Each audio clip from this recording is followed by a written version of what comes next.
dans l'utopie, l'or et l'argent sont maudits. L'or et l'argent sont pour des infâmes. L'or et l'argent sont pour des gens qui ne comptent pas. Vous savez, il y a un terme bantou pour qualifier, pour désigner le blanc, c'est-à-dire l'européen, l'occidental, c'est Ntanga. Bon, ça, il y a des modulations.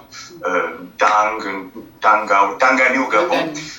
Tout ça, ça tourne autour de compter. Donc, le blanc, c'est l'homme ou la femme qui compte, au sens de valeur.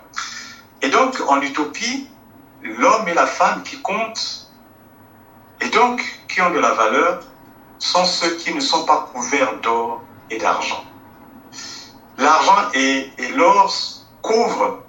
Il y a des bijoux, il y a tout un ensemble de choses qui sont faites en or et en argent, et à l'argent lui-même, mais ça concerne les infâmes, ceux qui n'ont pas de valeur. Vous vous rendez compte de la critique radicale du capitalisme qui est faite dès le XVIe siècle par Thomas More.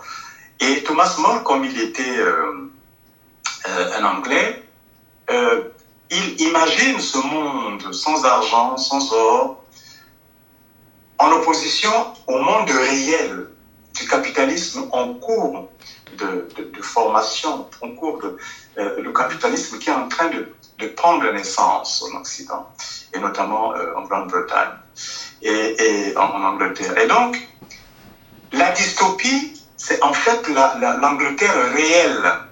La dystopie, c'est l'Angleterre réelle. Et le monde idéal, le monde rêvé par Thomas More, le monde qui serait une espèce de paradis, c'est utopie.